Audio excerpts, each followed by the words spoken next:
နာမည်မှာနုပါဖို့မပြောနဲ့ပါဇက်ကနေနုဆိုတဲ့စကားလုံးရောင်ပြီးတော့ထွက်လို့ရှိရင်တော့မင်းကအသက်ခံရနိုင်တယ်တာမန်မိသားစုဘဝကဆင်းသက်လာပေမဲ့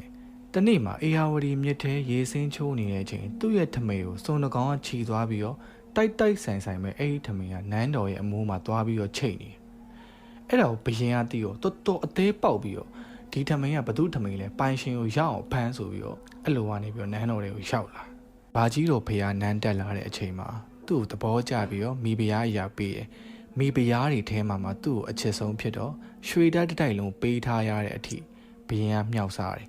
ဘရင်ကမြောက်တော့တည့်ရတဲ့အတိုင်းပဲသူကငကိုတွေကလာတဲ့မိသားစုကတော်တော်လေးဆင်းရဲကြတော့နန်းတော်ထဲမှာသူတယောက်ပဲဇယိုက်ဆန်တယ်တော်တော်လေးလဲရိုင်းပြတယ်မန်မာနလည်းထောင်လွှားတယ်စောနာကျွန်တော်ပြောခဲ့သလိုပဲသူ့နာမည်ကိုဘယ်သူမှတတိုင်းပြည်လုံးကမှဲ့ခွင့်မရှိဘူးနာမည်ကနေနှုတ်ဆိုတဲ့စကားလုံးထွက်လို့ရှိရင်တော့အဲ့လူကအသက်ခံရတယ်သူ့ခေတ်သူ့အခါသူ့ကိုဘလောက်တောင်ကြောက်ကြလဲဆိုလို့ရှိရင်အင်းဝါနဲ့မရပူရာနာကလူတွေဆိုလို့ရှိရင်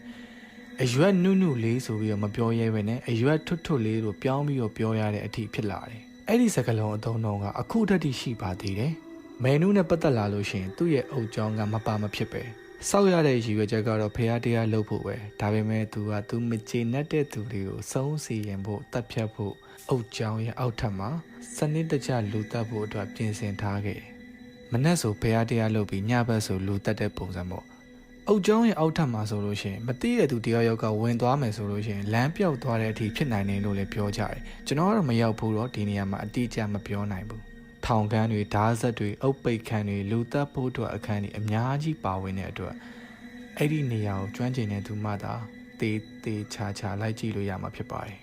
အင်္ဂလိပ်တွေနဲ့ပြဿနာတက်ပြီးတော့ပထမအင်္ဂလိပ်မြန်မာစစ်ပွဲဖြစ်ပွားတဲ့အတွက်စစ်ရောချင်းတွေတကယ်ကြော်လိုက်ရတာကလည်းမယ်နိုးကြောင်ပဲဖြစ်တယ်ဒါပေမဲ့နိုင်ငံတော်ပုံကံမှုဖြစ်သွားပြီးတော့တာယာဝတီမင်းနန်းတက်လာတဲ့အချိန်မှာဘာကြီးတော့ကိုရောမဲနုကိုပါနေအခြေကျုပ်ချလိုက်တယ်မဲနုကအဲ့မှာမရက်သွားပဲနဲ့အင်္ဂလိပ်တွေကိုတိတ်တခိုးလေးဆက်သွဲပြီးတော့သူတို့လှုပ်ချင်တာလှုပ်ဒါပေမဲ့သူ့ရဲ့ယောက်ျားဘာကြီးတော့ကိုပဲနန်းပြန်တင်ပေးပါဆိုပြီးတော့ပြောလိုက်တဲ့အချိန်အဲ့ဒီအကြောင်းကိုတာယာဝတီမင်းသိသွားတဲ့အချိန်မှာဒေါသထွက်သွားပြီးတော့မိဖုရားကြီးမဲနုကိုတောင်းတမန်အင်းမဲဘရက်ကုန်းမှာဂရီပါအိတ်ထဲကိုထည့်ပြီးတော့အရှင်လက်ရေးချအဆုံးစီရင်ခဲ့ပါတယ်ဒီနေရာမှာတမိုင်းကိုပြန်ကြည့်မယ်ဆိုမဲနုရဲ့သမီးကစင်ဖြူရှင်မဖြစ်ပြီးတော့စင်ဖြူရှင်မရဲ့သမီးကစူဖီယာလည်းဖြစ်တယ်။အဲ့ဒီ၃ယောက်လုံးကတမိုင်းမှာတော်တော်လေးကိုမှွေနှောက်ခဲ့တဲ့မိဖုရားတွေဖြစ်ကြတယ်။အခုတက်တည်းလည်းမဲနုရဲ့အုပ်ချောင်းမှာမကျွတ်မလွတ်သေးတဲ့ဝိညာဉ်တွေရှိနေလိမ့်မယ်လို့ကျွန်တော်ကတော့ထင်တယ်။ရောက်ဖူးတဲ့သူတွေရောဘယ်လိုမျိုး